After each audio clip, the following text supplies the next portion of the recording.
Alright, welcome back everybody. We're here with another Imperium Magazine content review. We're taking a look at issues 6 and 7. This is a little bit of a double review. Normally I look at each issue individually, but we've got issue 7, which isn't that impactful, so we're going to take a look at both of these together. First we've got issue 6 though, which, going back to adding value to our collections with the Imperium Magazine collection. Here we have 3 Flamestorm Gauntlet Primaris Aggressors, and I know that they're the push fit image miniatures, but this box of miniatures is normally something like $60, just like the Scorpec Destroyers from a few issues ago, so that's going to be some awesome value there. So let's get these open. Again, I apologize about the plastic. It always gets picked up so well on my microphone. I'm trying to figure out how to get that plastic to not be so darn loud. So again, we have our issue here, and I've noticed that with these issues, with the later issues, the binding has gotten a bit better. For the first few issues, they would just fall right apart when I would pull them out of the plastic, but these are bound a bit better. I know we're supposed to get binders this month of April, and this month's shipment, I believe a binder is coming with that we can put these in. I know that they're meant to be pull apart, but I just wish they were a little bit more durable out of the packaging without the need of the binders. I've rambled on about that enough in other videos, but these are a bit better. So here we have our next issue. It has our Primaris Aggressors in it. As I said, they are easy to build. Got the instructions there. They have you painting them with no primer, with the McCragg blue from previous issues, and then with lead belcher as well from previous issues as well. And then in this issue we also get a pot of Abaddon Black, which any pot of paint is always nice to have included in these issues. And then it also has us going back and painting on any black parts on previous miniatures that we received as well in the collection. And then it has our little fire support scenario where we have our Royal Warden from previous issues and our Primaris Aggressors from this issue itself. And then you go ahead and play out that scenario here, and it walks you through all of that to get familiar with the game. Again, I've said it a bunch, but the magazines themselves just go through very basic learning the game and learning about Warhammer and the lore and things like that. So the issues themselves are very geared towards beginners.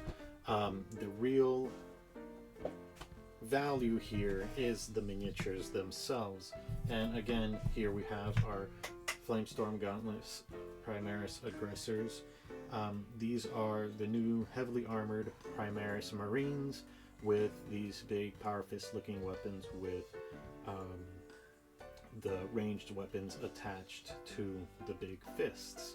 These are pretty cool looking miniatures. I like that they have big blank shoulder pads, so it's easy to customize, add your chapter iconography or whatever. With the previous issue with the Primaris Captain, I didn't decide to customize him. I left him as is, as he comes out of the packaging, and I may not paint him in my Black Templars colors. I may paint him as another chapter because he doesn't have all the chains and all the iconography that I like. But these Primaris Aggressors will be easier to add chapter iconography to the shoulder pads, so I will be painting these up for my Black Templars force. It's looking to be full Primaris once I get around to finishing out most of the units, so be looking forward to seeing that on the channel. But again, this is great value here with this Primaris Aggressor miniatures, and these are quite large miniatures. Just the torso here is almost the height of a firstborn Marine. The backpacks are extremely large, so these should be pretty easy to paint.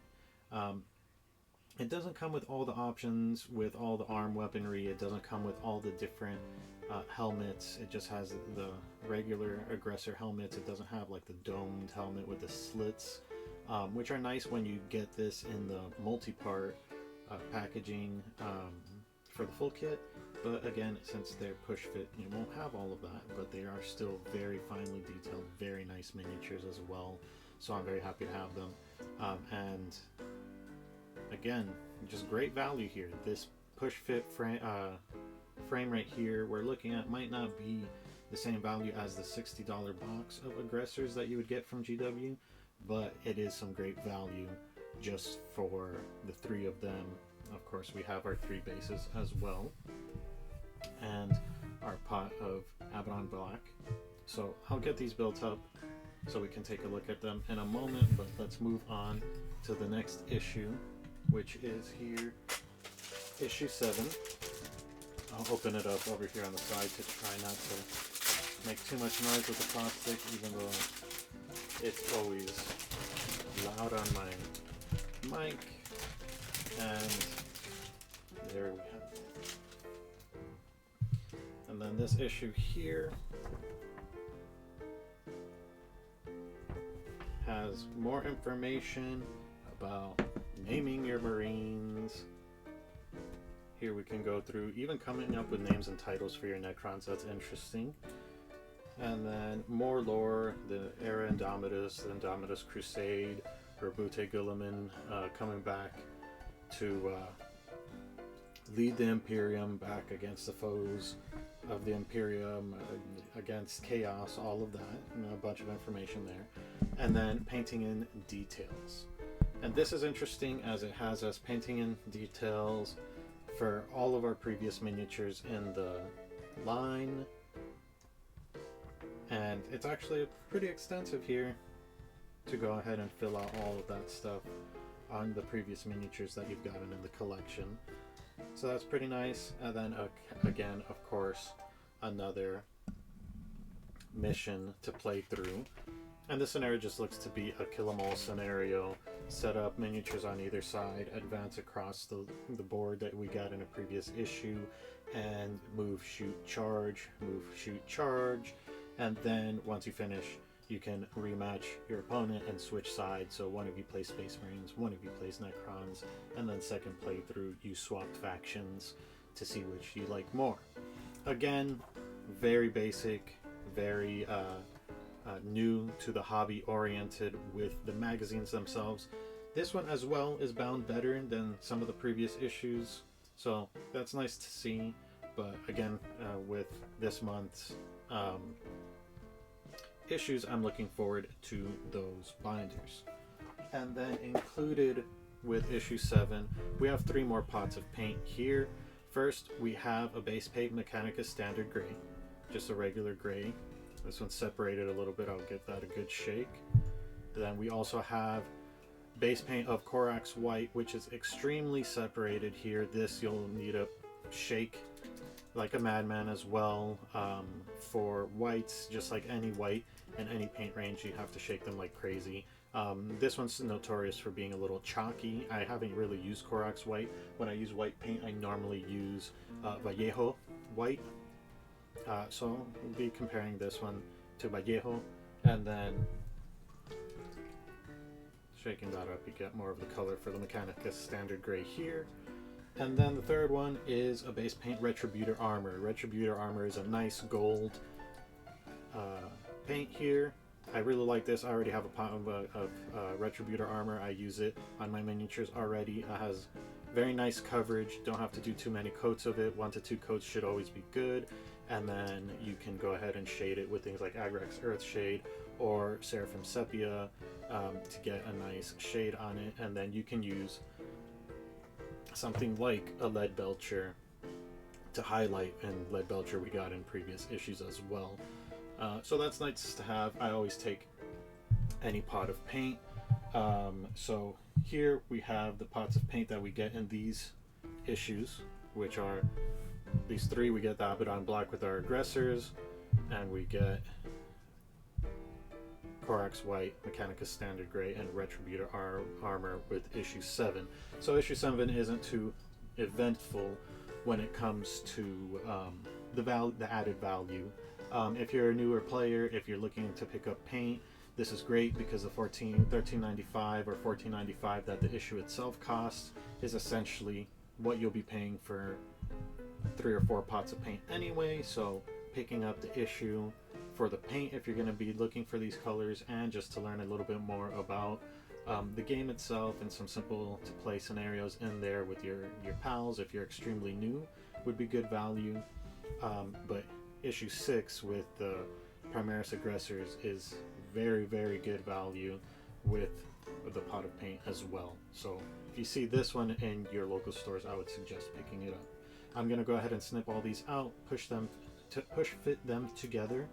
I won't be using the plastic glue as I've said previously. I'm going to be push fitting all the miniatures that are push fit in the collection together, and then gluing all the miniatures that require glue together in the collection, just so you have an idea of how these come straight out of the packaging, straight out of the plastic that it comes packaged within with the magazine, so you have a good idea of that. So I'll snip these out, take a look at that, and then we'll get back to it.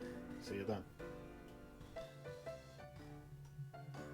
Okay, we're back with our Primaris Aggressors, all snipped out, cleaned up, and push fit together. I gotta say, for push fit miniatures, I mean, they're Games Workshop miniatures, they always look great. Compared to the previous push fit miniatures with the Necron Warriors, the Primaris Assault Intercessors, and the Lieutenant and Royal Warden, these are my least favorite of the push fit miniatures. They don't fit very well together, but they do look great, so I would suggest going back with these. If you got the collection, if you got the subscription, getting your plastic glue. If not, using your own plastic glue or super glue to glue them together, as that's gonna ensure that you don't have the issues that I ran into with them, which I'll go over here. Again, with this issue, issue 6, we've got our pot of Abaddon Black paint.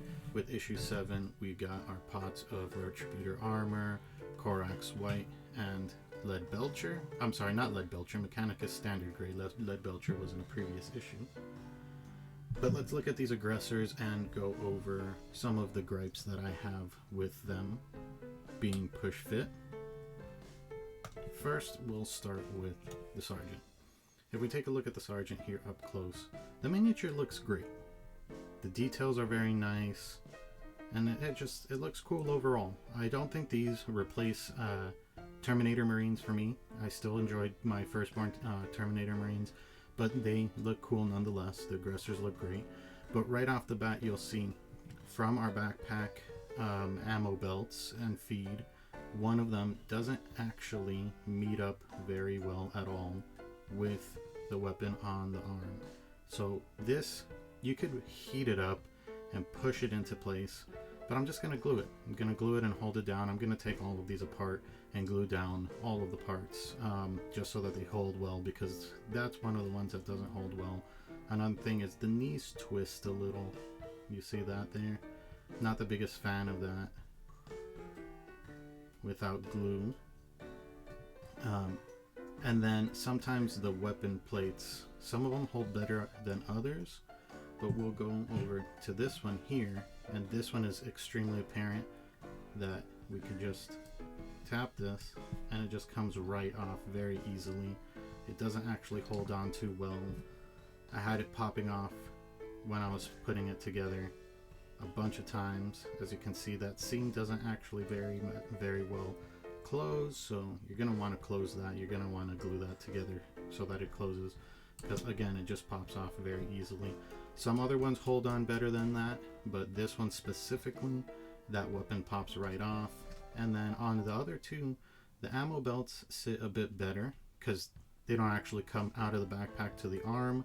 They come from the arm into the backpack, and the connection there holds it a bit better, but they still come out quite easily. So that's something to be aware of. And again, on all of them, the knees twist, which I kind of really don't like that. So I'm going to be gluing those.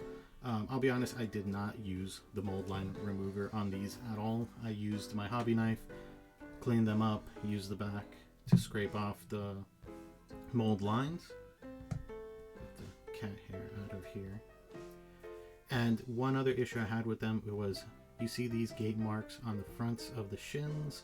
Those were unfortunately very difficult to deal with. I'm pretty pleased with where I got to cleaning them, but it's quite a large gate on them, on that part, so you can easily mangle up that front shin armor, and that's right on the front of the miniature. Yeah, their pose doesn't have that shin armor very apparent when you're looking at them on the table. As you can see, the shins aren't as visible posed up or just set up on a table, but if you're looking at them in a display case, if you're looking at them head on, you'll see them, and it's just not the easiest piece to remove to get cleaned up. Other than that, they look great. They look like very nice miniatures. The value is there for these. I know it's not the full kit with all the different options, different weapon options, helmet options, all of that, but it is a set of 3B Flamestorm Gauntlet Primaris Intercessors, that's a whole mouthful, for $13-14, which to me is insanely great value for at least Imperium issue 6. If you see this in your local store, you're looking for some cool fire support units, some cool looking miniatures to paint, or you are specifically looking for these for your army, go ahead and pick up issue 6. It's going to be great value. You get your pot of Abaddon Black paint with it as well. So I do like the value in this issue. Now we're a little lacking in issue 7. If you're not getting the subscription and you're buying these as you can from your local distributor, from your local store, Games Workshop store, Warhammer store, or Barnes & Noble, whatever carries them, you may want to skip issue 7. Issue 7 is just 3 pots of paint. Yeah, these 3 pots of paint are almost about the $13-14 depending on where you're buying them from. I believe they're between $4 and $5 each, something like that. So you're paying about $12 for these paints separately. If you don't desperately need these 3 colors, I would save the money and go and buy the paint that you need, as opposed to picking up issue 7. Issue 7 has a lot of information detailing how to paint your existing miniatures from the Imperium subscription. So if you're not following along with that, if you're not painting along with the subscription, you very likely won't need these paints. And this issue, just to teach you how to paint some miniatures that you may or may not have, or may not be following that same painting guide in issue 7. So for me, the value is great because it's pots of paint and I have the subscription anyway, but for people who might not have the subscription and are looking for the best value in each of the Imperium Magazine issues, I would go for issue 6 for sure, but I would skip over issue 7 in that case. Other than that, those are my thoughts on issues 6 and 7 of Imperium Magazine. I'm enjoying the collection. I'm going to keep doing these videos as they come. I'm going to try to get back to my regular schedule. I know that this March shipment was delayed, so the videos were delayed and I got caught up with real life stuff, so I couldn't get back to it. And the April shipment is also delayed. I actually have a little bit of a PSA at the end of this to talk about that. So those will be in the next coming weeks. But yeah, I'm looking forward to the rest of this collection, and I'm looking forward to seeing all the value. But other than that, thanks for watching. Please like and subscribe. You know what to do. See you next time. Okay, and just as a last thing, I just wanted to go over this email that I received this morning, the morning of April 8th, for Warhammer Imperium Magazine here again. Pack 3 is shipping soon. The next pack for your subscription will be on its way to you soon. We will be making your charge to your card on April 15th, and we will email you your tracking notification when your package has been dispatched. So another bit of a delay for Imperium Magazine. The pack 3 is including issue 8, I believe 8, 9, 10, and 11. So those are going to be a little bit delayed, just like March's issues were delayed quite a bit as well. I hope these do ship out right away after April 15th, but a little bit of news to share with you guys as well. I have never received any tracking notifications for the previous packages. Hopefully they do start sending tracking. They just normally just randomly show up to my door after about a week or so after they charge my card for them. So just so you guys know, if you are waiting on pack 3 now in April, apparently we won't be getting charged for it until April 15th, and then very likely not receiving anything until about a week after that date. So a couple weeks till they arrive, maybe. Hopefully they do come sooner, but that's what I received this morning, so I just wanted to share that with y'all.